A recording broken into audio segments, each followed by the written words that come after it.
Megan, was that a nod? Yes, I am for the first time, and it's very overwhelming. So I'm trying to like get as much information wherever I can. All right. What's your children's book on? The first one right now, it's not on travel, but that's in my list of things to write about. But it has to do with a little girl and her cat. I mean, it's pretty basic, but you Oh, know. that's Thanks. sweet. Anyone else? Are you guys all just here out of curiosity? Okay, great. So we have one person actually writing a children's book right now, Cory. Everyone else is curious. Okay, good to know. Yeah, sorry about that. Zoom is like being weird for some reason, so I restarted the computer. I think we're good to go now. So sorry for my absence. Oh, no worries. No worries whatsoever. Cory, I would just like to say about Cory, I met Cory, I feel like 2 years ago at TravelCon, but I've known about Cory for forever because we definitely reference Cory all the time through Nomadic Matt, and Matt like loves Cory. And so I feel like this is just, we're really lucky to know you, and we're really lucky to have you on the Nomadic Network. And I won't give your full bio. I feel like you'll be able to introduce yourself, but Cory has some pretty huge accomplishments that he's achieved in his blogging career and his travel career. And as you can see, he has the coolest setup of any of the speakers that we've had thus far. His background is the most travel-y, and there's the most globes. So we're very excited to hear you today, and I'll mute myself and you could take it away, Cory. Alrighty, yeah, thank you so much for having me. I'm so excited to be here. It's really an honor, and thank you all for tuning in tonight. I'll do a screen share and then we'll get started. Alrighty, so how to publish a children's travel book. So about 1 month ago, exactly as of today, I published my first ever children's book. It's called Let's Explore with Cor Cor, and it's about a kid in a wheelchair that travels the world. We took a lot of inspiration for the character of Cor Cor from my own travels, and I really started, getting the idea to do the book about 3 years ago. So it's been a long process. It definitely, a lot went into it. It wasn't always easy, but we finally got the book out there, and we're super happy with how it came out. And now we're finally starting to actually see, children reading the book and really enjoying it. So it makes it all worth it for sure. So when you're writing a book, the first thing where you're going to start, I'm going to kind of walk you guys through my whole process, and maybe your process is going to look completely differently depending if you're self-published versus, traditionally published or whatever that may be. But I want to tell you guys about my process from kind of the idea of having the book until, now when it's actually published and out in the world. So the first thing, when you have the idea, you want to make sure that you're not rewriting the same story that's already been written. So one of the first things that I did when I kind of got this idea to write a book about, a kid in a wheelchair that travels the world, I went on Amazon and searched just like in the children's book section for wheelchair travel books for kids, and nothing really came up. So I thought, I know there's a market for this because of my blog. So I don't know how much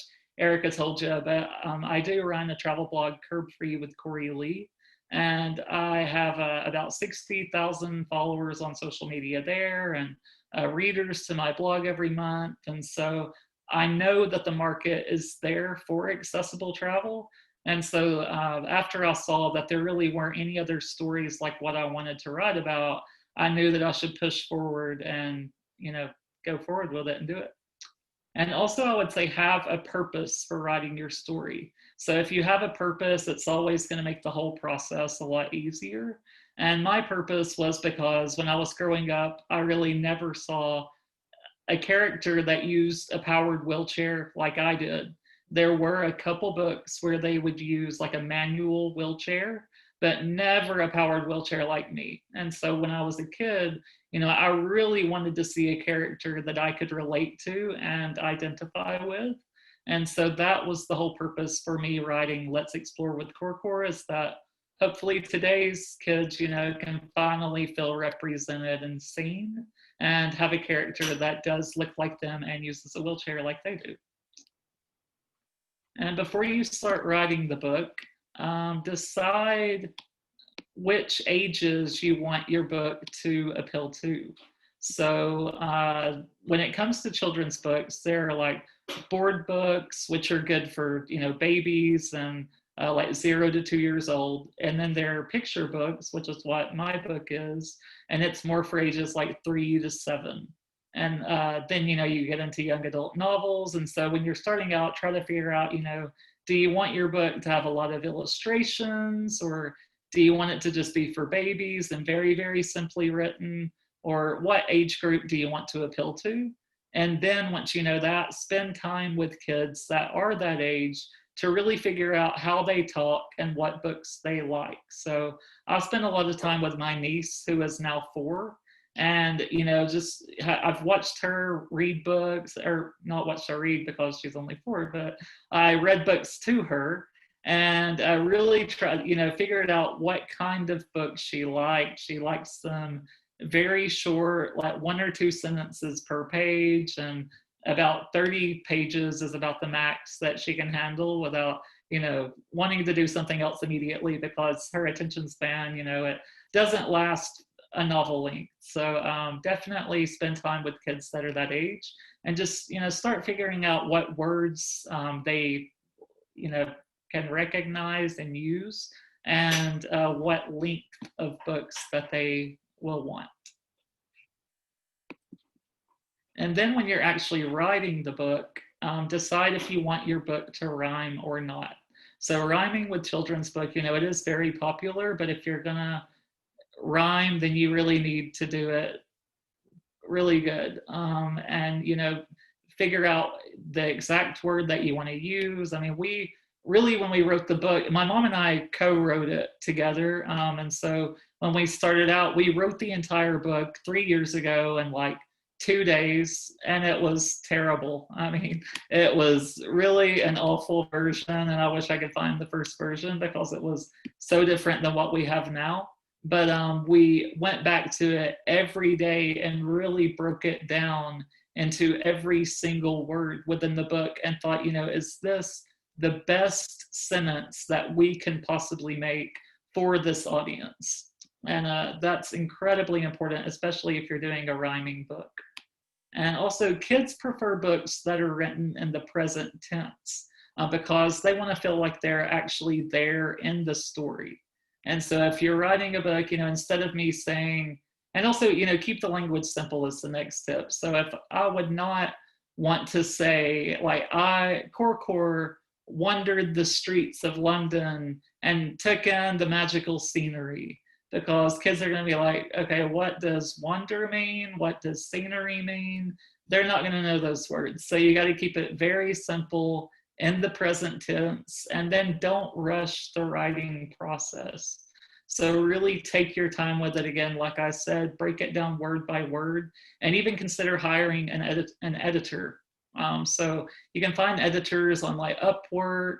They have, you know, you have to weed through quite a few, but the more money you're willing to spend, the better quality you're usually willing to get when it comes to something like Upwork, or even reaching out to a friend. So when I was starting out, when my mom and I were starting writing the book, we, you know, showed it to a lot of friends, the words, and kind of got their input, even though they weren't professional editors or children's book authors. And it really just helped us get it better and better the more people that we did show it to. And the major thing when it comes to children's books is character development. So it was in July of 2017 when we had the idea. And then in December, we hired a professional illustrator, and she helped us really make the character of Cor Cor. So these are actually the original drawings that she did of Cor Cor. And then we were able to like look at all of these and kind of choose what we liked, what we didn't like. So we ended up deciding that we wanted number two's hair, number two's face with number five's hair. And so by doing that, we were really able to perfect the character. And, you know, I thought, you know, just number two's face, it looks happy. He looks like, you know, I would want to hang out with Cor Cor if I was, you know, 5 years old. He just looks like a happy kid and fun. So really take a lot of time developing the character and perfecting it. And so the illustrator that we used to actually make the character of Cor Cor is not the same illustrator that illustrated the rest of our book. So this was a professional illustrator, and it was about, I think, like $450 to do the character development and then like one illustration.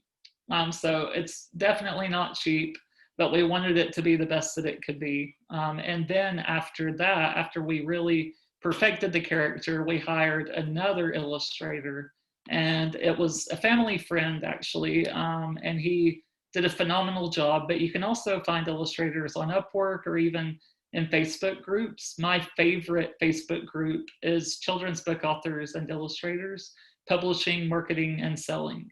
So that is the name of it. There are, I think, over like 20,000 members in that group. And there are a lot of illustrators that are constantly showcasing their work. It's easy to see their work, reach out to them, and they're high quality. And I mean, most charge, I would say, between like 150 per illustration, anywhere up to like 500. So you can get decent quality though, I believe, for like 150. So if you're just starting out, you know, don't want to put a ton of money into it and you can't illustrate yourself, then I would say aim for 150 to 250 per illustration. And then after you find the illustrator, the next step is going to be figuring out the payment arrangements that work for you and them, and then have them do one drawing just as an example of their work. So we did this with our illustrator, and he just did one drawing using the character development that we chose that the previous illustrator did. And then we were able to see, you know, is this going to work out or not? We did pay him for that. I think it was like 150. And so then after that, sign a contract, just so you have everything in writing, and always be as specific as possible about what exactly you're looking for on each and every page. So my mom and I, for each illustration, we would literally like write out every single detail that we could think of that we wanted the page to look like. And then all he had to do was read that and then go for it. And so this was actually the first ever illustration that our illustrator, Emmanuel Moore, he did. And it was Cor Cor on the beach with a beach wheelchair. And so once we saw that, we were like, okay, we really like the style. We love how he did the character, the beach wheelchair, the attention to detail. And we then signed a contract for 16 more illustrations. And he did about one illustration per week or every 2 weeks. It did take us quite a while to get all 16 illustrations, but it was worth the wait, I think. And then, you know, once all that was done, we thought, okay, do we want to do traditional publishing or self-publish? And at first, we wanted to do traditional publishing. So we thought we'll give ourselves like 6 to 8 months and reach out to as many publishing companies as we can and agents, children's book agents, and, you know, we'll see how it goes. And if we don't hear anything, then we'll end up self-publishing. And so, I would say, you know, once you have your book written out, your illustrations done, decide how long you're willing to wait to get a book deal from a traditional publisher. And then, you know, give yourself that time limit. And if it doesn't work out, then you could always self-publish. And so we reached out to maybe, like, I would say 40 to 50 different publishing companies. And we got turned down by most of them that responded back. And so we ended up deciding to self-publish, which actually gives us more freedom over the book. And I'm really glad that we chose that route eventually, because now we have full control over everything to do with the book. and we'll get more into that in just a little bit. So we ended up choosing Ingram Spark to publish our book with, and you can actually upload your book files to Ingram Spark, and then they take care of distributing your book via Amazon, Barnes & Noble, Walmart, Target, all of the major all the big companies where you can buy books online. So they take care of all that. They make it as simple as it can be. So all you got to do is upload your book files. And you can actually choose your book price on Ingram Spark, but they do get a cut of that, and they do have a minimum price. So when you're going through Ingram Spark, you can choose like, what quality of pages do you want? How thick do you want the pages to be? Do you want paperback? Do you want hardback? And we ended up choosing hardback and all of the best quality pages that we could get, which did, of course, make it more expensive. But I think it's, you know, well worth it. It's really a beautiful book when you flip through it, and the quality is phenomenal. And we've not heard anything bad about it from our buyers. So I think it, you know, it's really worth it to kind of go up on the price. And now our book sells for $19.97 on Amazon. So we're still under the $20 mark, which was my goal. But it is a little more expensive than it may, you know, be if you just chose a less, or not as high of a quality, I guess. And aside from Ingram Spark, there are a couple other websites where you can do this. So Create Space is another one, and also Smashwords.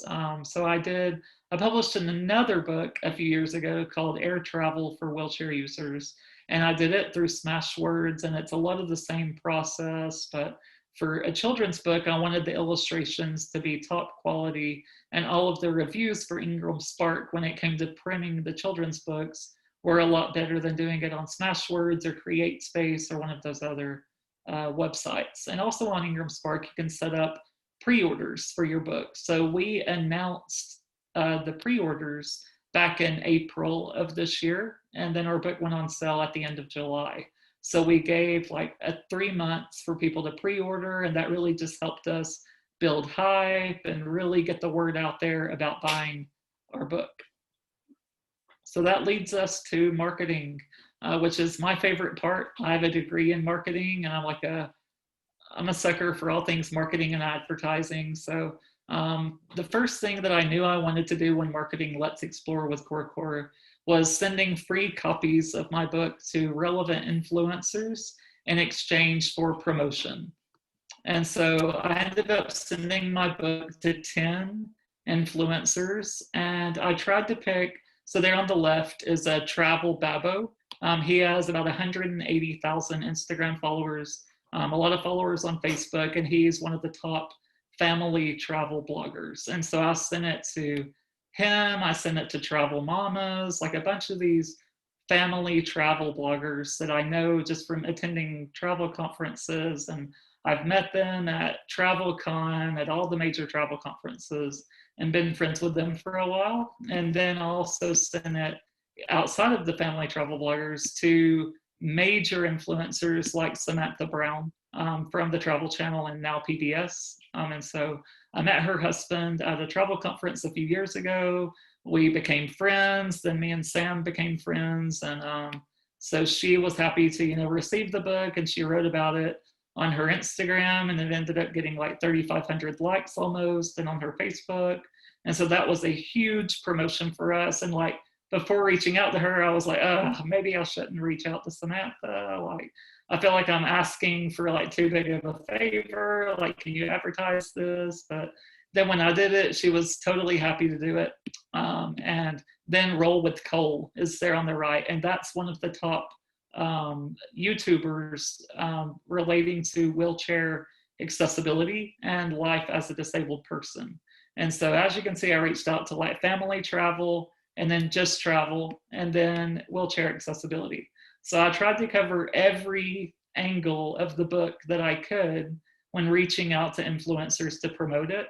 And we sent it out to like 10, I think 10 or 11, and they all promoted it, wrote about it, and that was like some of the biggest promotion that we could possibly get, which we're tremendously thankful for. And then also send your book to like the school library journal, Kirkus, American Library Association, for professional reviews. And so these reviews, they go on Amazon, they can like give your book clout and really, you know, give a professional review of your book. And so this is what Kirkus had to say about Let's Explore with Cor Cor. And some of these are free. So like School Library Journal, American Library Association, those are free to send your book to. And so now that during the coronavirus, you can actually send it digitally. So usually they only accept actual physical copies of the book, but now during the pandemic, they're doing only digital. So it's even cheaper to do it now than it normally would be. Also, other ways could be doing readings at schools, which I've definitely had to get creative with in the pandemic. So I'm doing like virtual school readings now, and I'm doing one tomorrow actually for an elementary school, and gonna be talking to them about the book, answering questions, and trying to show them, you know, that being a wheelchair user, it's not as scary as maybe they think it is. And so that's been a lot of fun, and also pitching traditional news outlets in addition to influencers. So I pitched several local TV stations and heard back from one of them. They ended up doing a story, and then local newspapers and even magazines. So I pitched several local newspapers, and one of them did a big story all about the book and my travels, and that gave us a lot of publicity. And then magazines also. I pitched one of the top disability magazines. And also when I actually published the book, it was on July 26th, which is the 30th, or it was the 30th anniversary of the Americans with Disabilities Act, which gave me another angle to try to promote when I was talking about the book. So a lot of disability coverage was covering the 30th anniversary of the ADA. And I was able to, you know, say my book's actually being published on this day, and it will hopefully inspire, you know, today's generation of kids that use wheelchairs to travel the world. And so that really, I think, helped us get a lot of publicity that we wouldn't have gotten, you know, if we would have published it just back in April or some other time, not on a major holiday in the disability world. And so no matter what your book's about, try to find a relevant day to publish it that's newsworthy, if at all possible, and it'll definitely help out. And then doing book signings at bookstores could be another option. Of course, not right now, but hopefully in the near future. And ask people that have purchased the book to leave a review on Amazon. So Amazon, it definitely helps your book rank on Amazon and sell more copies, the more reviews that you have. So definitely try to get as many reviews as you can. And one thing we did when we announced that people could pre-order the book, we started receiving messages from people saying they wanted like a signed copy of the book. And so we really weren't sure how to do that at all. But the more we looked into it, we decided to start a Shopify store. And so with Ingram Spark, you can order the books like before they're publicly released. So when it was up for pre-order, we were able to order our books here to like my house, and then we could sign them and ship them out to whoever ordered via our Shopify store. So it's a pretty simple process to start a store on Shopify, and people were able to order on there, and we were able to autograph the books that way and order them from Ingram Spark as the orders came in. And also when we were shipping those books out that people had ordered from Ingram Spark and the autographed copies, we just put like a little note inside the book, like printed out a little note and told people to please post about the book on their social media channels. And it was a call to action, but it worked, and a ton of people that ordered ended up posting about it, and it really, helped us get even more, buyers for our book that we wouldn't have gotten previously, because they were telling their friends and posting about it. And then I was like resharing it on all of my social channels every time that someone would post. And so it definitely helped out. And these are a few of the kids that ended up receiving our book. And so there's really nothing better in the world than seeing, you know, these kids that use wheelchairs actually holding my book. And I've like cried way too many times. Like we can get all these photos, like these are only a few, but it's totally surreal to see it, you know, when they're sitting there saying that they love the book, they're posting about it.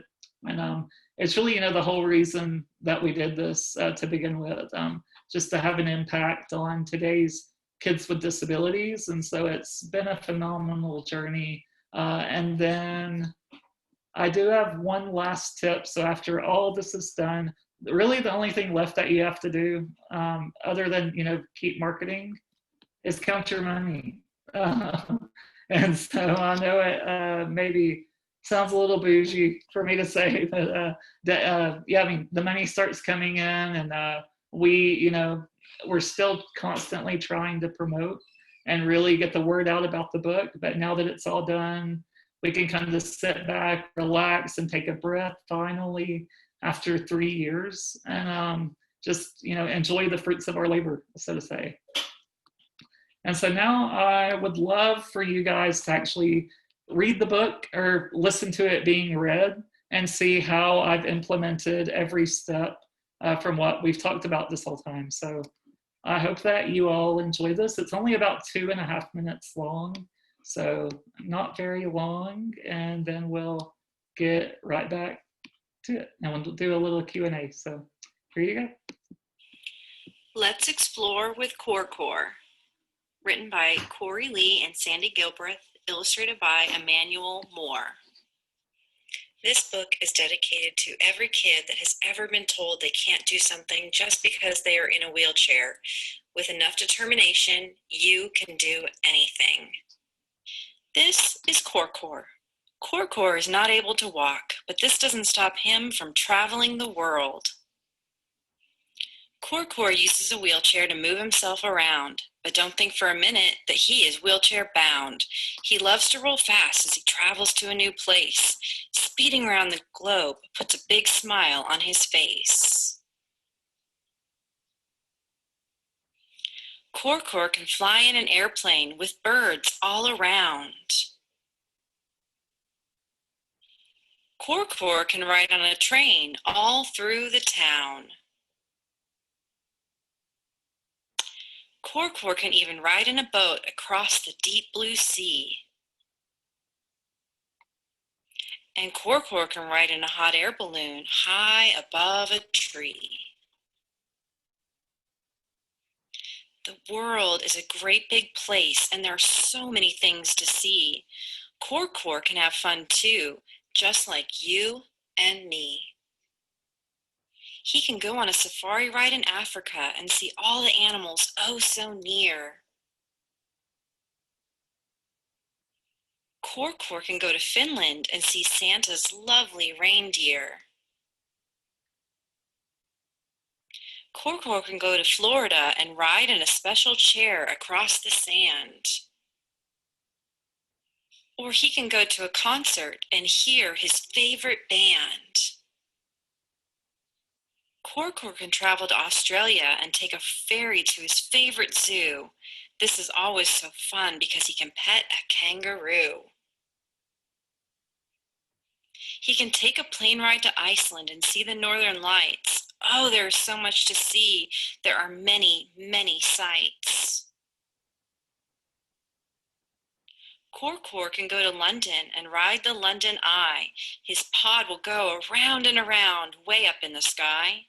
He can see Tower Bridge, and look, there's Big Ben. His wheels are always moving, always rolling, again and again. Cor Cor just can't sit still. There's so much to see and do.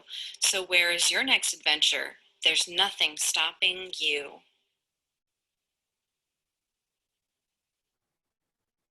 Yeah, so that's it. I hope that you all enjoyed Let's Explore with Cor Cor, and I would love to take your questions.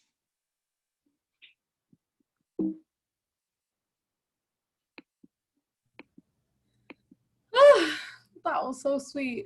Thank you so much. Thank you.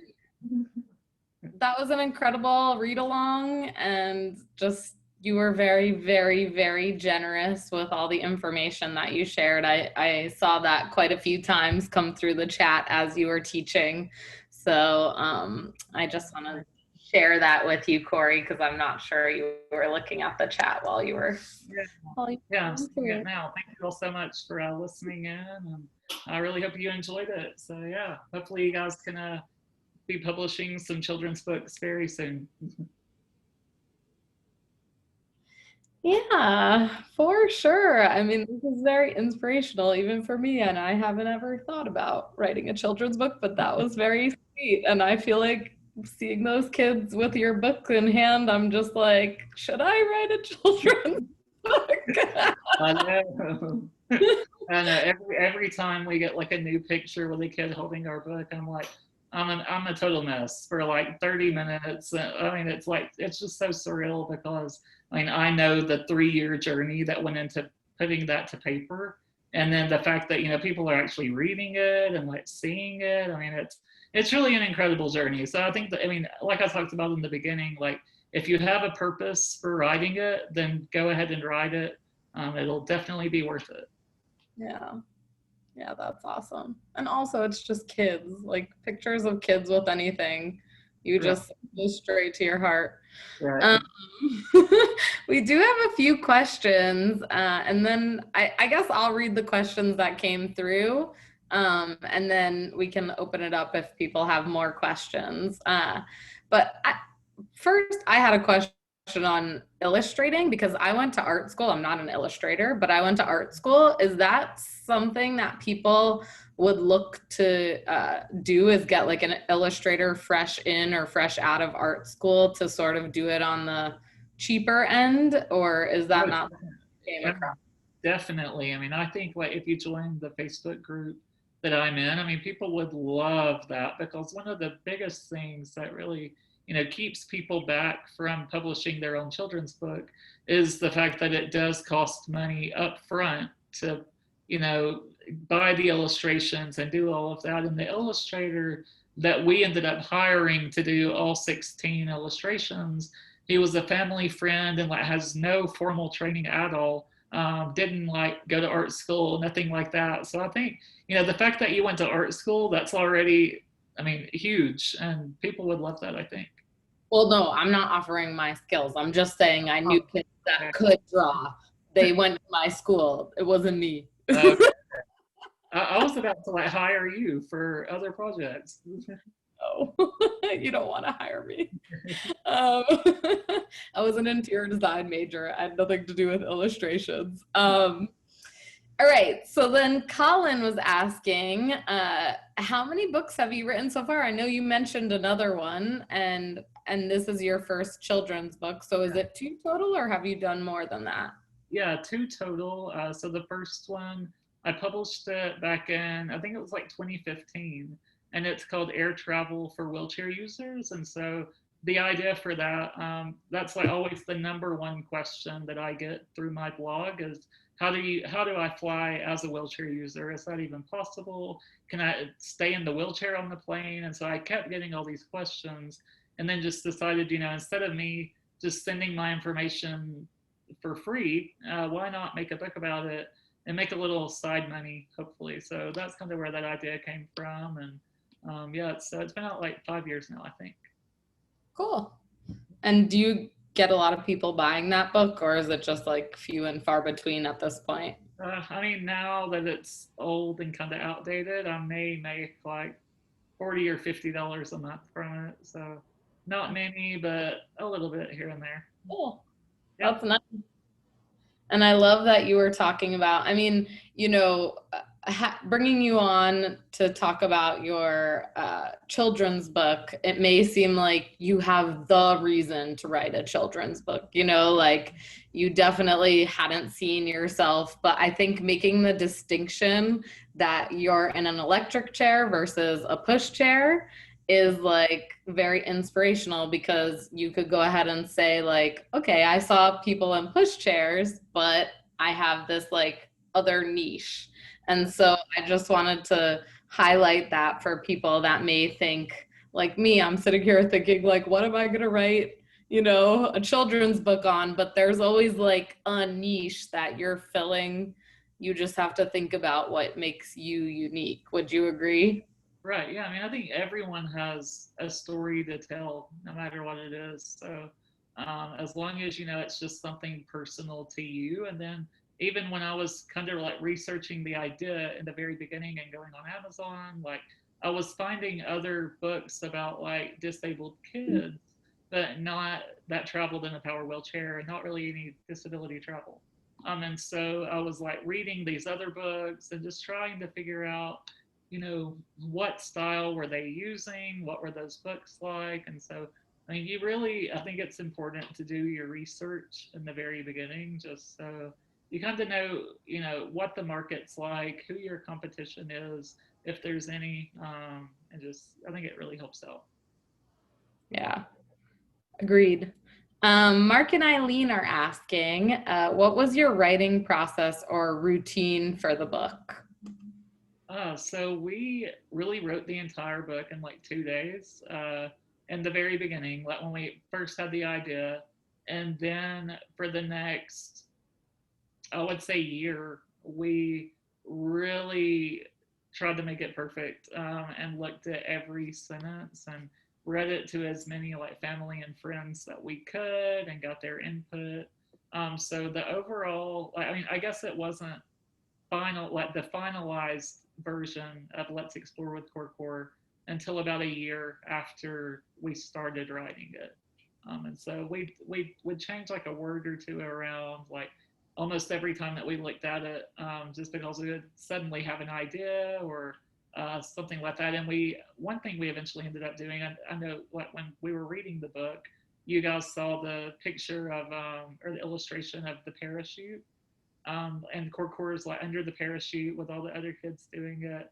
And we debated that one for a while because we were like, it's not really travel related. Like he's just at school, like at gym, like, you know, doing the parachute, having fun. But we thought it eventually in the end was important to show that he's just a normal kid. Like he can have all these really cool experiences, but at the end of the day, he can also go to school and just have fun like all the other kids. And so that was something that we added way later on in the process. And so, yeah, it was a constant writing process for a year, though. That's awesome. And when you talk about writing it for a year, was that just like one sheet of paper or two sheets of paper that you were writing it on? Because it's you know, you weren't drawing as you were writing, were you? No, yeah, it was just in the notes section, like of my iPhone. So yeah, just writing it out in the notes section or the notes app and just doing it in there. Yeah. Oh, amazing. All right. And then Megan is asking, did your illustrator also place the text for you? So he did not do the text. We actually, my mom and I got on Canva, so Canva, and we did all of the like text pictures. So we chose the colors that we wanted, we chose the font type, and we did all of that, and then kind of pieced every, you know, text picture with the correct illustration, and then made that all into a file and uploaded that to Ingram Spark, and then they were the ones that distributed it. So definitely look into like what size of book also that you want before you hire an illustrator and start making the illustrations. So Ingram Spark, they only offer certain sizes. And so definitely look at that and then make sure that your illustrator is illustrating for that size on that size of paper. Yeah, that's a good point. I feel like you must have to have everything ready before you hire the illustrator, right? Like all the words have to be perfect, the size has to be picked, all that sort of stuff, right? Yeah, I mean, we had all of the words done by the time we chose the illustrator. We did end up going back and changing like a couple small things because it would take the illustrator like 1 to 2 weeks to do an illustration. And so while he was working on that one, we would like go ahead and look at the next text and be like, okay, is this what we want it to say exactly before he starts, you know, illustrating that? And so I would definitely try to have as most of it done before hiring the illustrator as possible. Yeah. That's great. Katie is asking, how do you decide what age group you want to appeal to? Or how do you, at least? Yeah, I mean, I just kind of thought about, what age was I when I remember reading children's books and realizing that there wasn't a character like me. And that was the age group that I personally wanted to appeal to. But for you, I mean, maybe it depends on what age your niece or nephew is, or your kid, or whoever it may be. I mean, it's different for every person, and there's a huge market for every age group. So, I mean, there's really no wrong age to write for, I think. Yeah. I think Katie is an ex-teacher, so Oh, nice. people that you used to teach. Yeah, yeah, that'd be awesome. We also have Kirsten Barry on. Hello, Kirsten. And she says, I realized that I should build a travel audience so that I have people to promote to. Do you recommend that as a major helpful point? I mean, I think that having an audience, it definitely helped me a lot. So just reaching out to influencers that I have met over the past 6.5 years of travel blogging was tremendously helpful. So, I mean, try to build an audience as early on as you can. And if you join the Facebook group that I mentioned in the presentation, then a lot of them really go into depth about how they build their audiences, and they may have like an Instagram and a Facebook page devoted only to their author name, but they've built massive audiences. And I mean, there's really so much that you can do. So, I mean, I know it seems incredibly overwhelming, and it's like, well, I have to have 60,000 followers to, make a children's book. But you really, I mean, you can start today and have an audience that wants to buy your book. In the near future, you can get reviews on School Library Journal with no audience. So there are places like that where you can get reviews for free, and build a reputation and a name for yourself. It's true. And I feel like we all have audiences because we all have Facebook. Right. No, you're right. I mean, if you have a Facebook and have 1,000 friends on there, I mean, that's my most loyal audience, is my family and friends. And they were like the ones wanting the signed copies immediately. They were paying like extra. Some of them bought like 5 books, and they were, I mean, shelling out $100 for 5 books just because, it was my family and friends. And so, I mean, you have an audience, whether you think you do or not, I think. Right. That's awesome. We've 2 questions left, but I sort of want to wrap Catalina's into another one, which is, I know a lot of people were saying they wanted to hear your story, Cory. So basically like how you got into travel and sort of how you got to where you are today. And then Catalina was also asking what are some of your favorite destinations and which ones have you found are the most wheelchair friendly. So if you want to share that. Yeah, of course. So I started Curb Free with Cory Lee about 6.5 years ago. It was in December of 2013, and I was actually researching for a trip to Australia. And I noticed when I was like on Google, like typing in wheelchair accessible attractions in Sydney, that there really wasn't like a lot of information about accessibility out there. And so again, kind of the same reason of why I wrote Cor Cor, there was a lack of accessible travel information.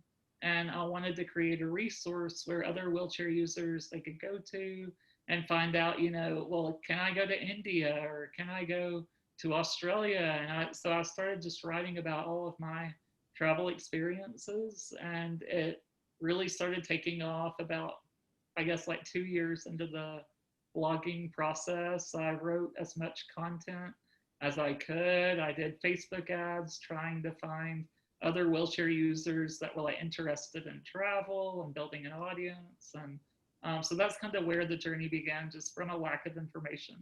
And so, yeah, I mean, maybe you could even do the same thing. I mean, I don't know what your guys' stories are, but I mean, there's not another story like yours. So, I mean, just research the market, see what's out there, and find a way to make it happen. And then I think the second part of the question was my favorite destinations. So I would say there's two that are probably tied. I would say Morocco.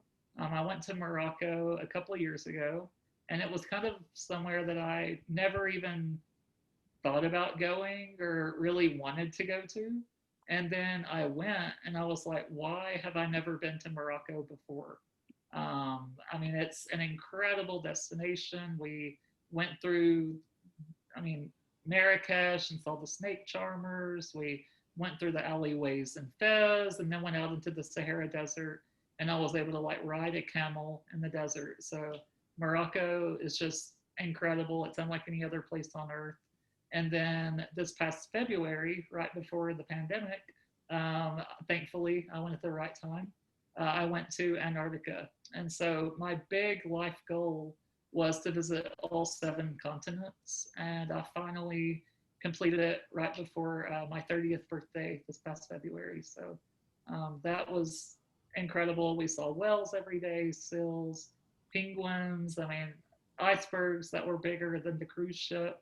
It's such an incredible destination. And thankfully I went at the right time. Can you imagine if your trip was like the end of March and you were about to go to Antarctica and it got canceled? The cruise ship that we went on was the Zaandam from Holland America. And it was, you've probably heard of it because it was all over the news in late March. The people were trapped on it for over a month because no country would let them in. And so we really got on that ship. I mean, we were the last ship to go to Antarctica that got to go. And then they were stuck on there for like 6 weeks and could not get off the ship or leave their room. Oh my God.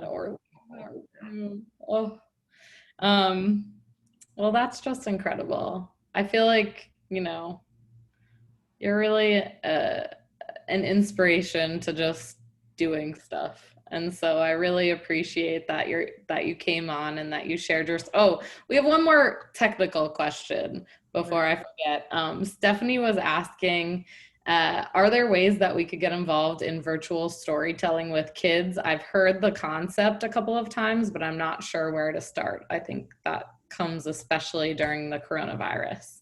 Yeah, that's a good question, but I really don't know the answer.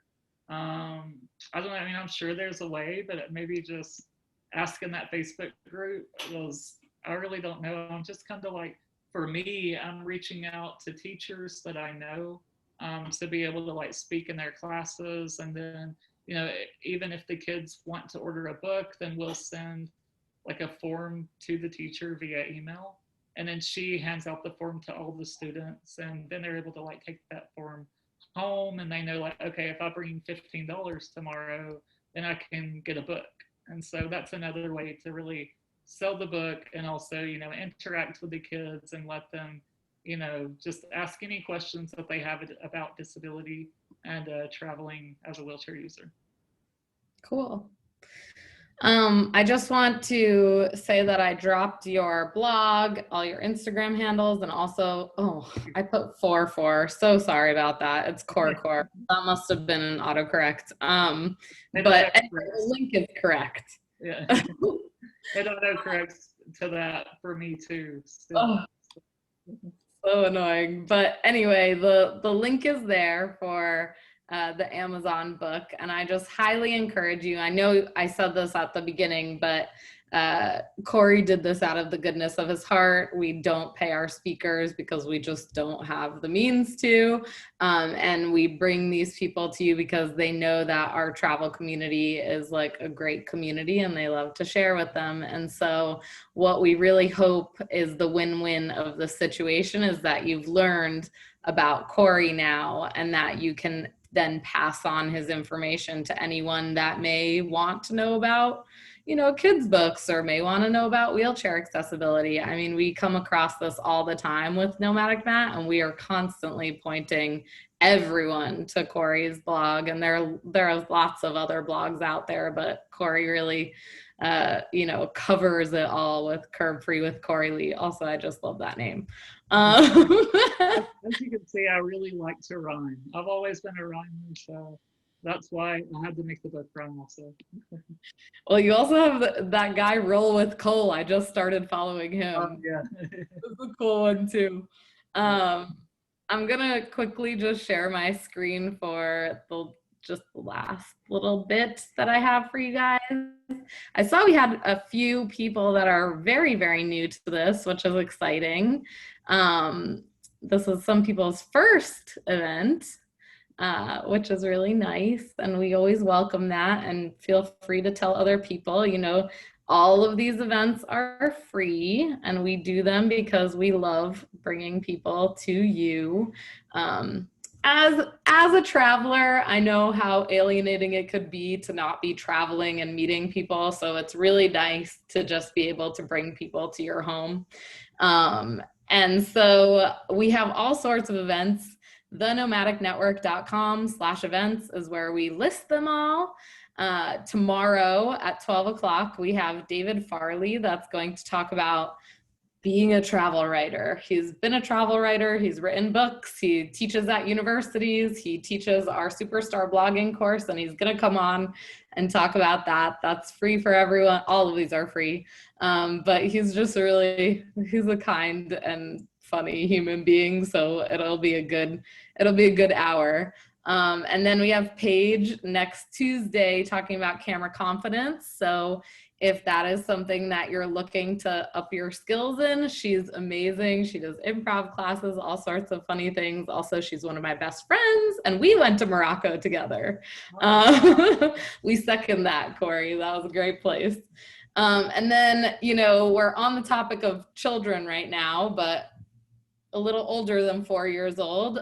We have something going on September 3rd with Joe, who has actually started a startup, and it's widely used with students across the world that brings this idea of tech pen pals and VR into like a global atmosphere. And it's just, when I heard him talk about that, I was like, please bring this to the Nomadic Network, because I feel like the next generation needs things that make them more globally minded. So that is what this is going to be about. It's not necessarily about buying this, but it's about knowing that this resource exists. Anyway, it's very cheap if you do have students that want it, but that's what's happening on September 3rd. Then September 8th, we have Stephanie, who's on the call. Yes, Stephanie's on the call. She's going to be talking about building confidence through solo travel. We're very excited for that. She's also a chapter leader in DC. And then we have Bailey, who's coming on September 9th, and she's going to talk about how to travel from home when the pandemic cancels your plans. She was supposed to do the Mongol Rally, which is like a many month-long event, and it got canceled because of the coronavirus, and she literally brought it all to her virtually and did the whole event virtually somehow. I'm not exactly sure how. That's what she'll be talking about. So we do all sorts of events, and you know, I don't know if you know this, but I'm full-time with the Nomadic Network. Our whole team is still working through this pandemic. And so if you have the means and you'd like to, we have 2 different ways that you could contribute to these events and just our blog in general. One is through Patreon, which you get a lot of things back for your, you know, monthly donations, little as $3. And, you know, the higher tiers can get you free tickets to TravelCon and all these cool things. But if you don't want to commit to that, which you can actually cancel at any time, you can also do just a one-time donation via PayPal. Both of these links are on every single invitation that we send out, so you can also find those on the website. And the last but not least, I just wanted to thank you for being a part of our travel community. It really does mean a lot that you guys show up to these, and I know it means a lot for me because I'm me and I know how I feel, but I also know that this means a lot for our speakers, and I know it does really mean a lot for our community members. Otherwise, you guys wouldn't show up time after time. So I really appreciate you guys. It's been so much fun. Cory, thank you so much for coming on and sharing. Yeah, if anyone that came tonight has any questions, feel free to reach out. And if you publish a book, let me know, send me the link, and I would love to order it. Yeah, thank you. Yeah, look at that. you'll sell at least one book. I'll second that. You could send me the link and I'll buy it too. But please, yeah, connect with Cory, and if you have follow-up questions, I'm sure he'd be happy to answer them. And if you feel very inspired and start writing a book tonight, I'm sure he would love to hear that too. So thank you so much. You guys are amazing. Have a great night. You're awesome. Bye. See you tomorrow, hopefully.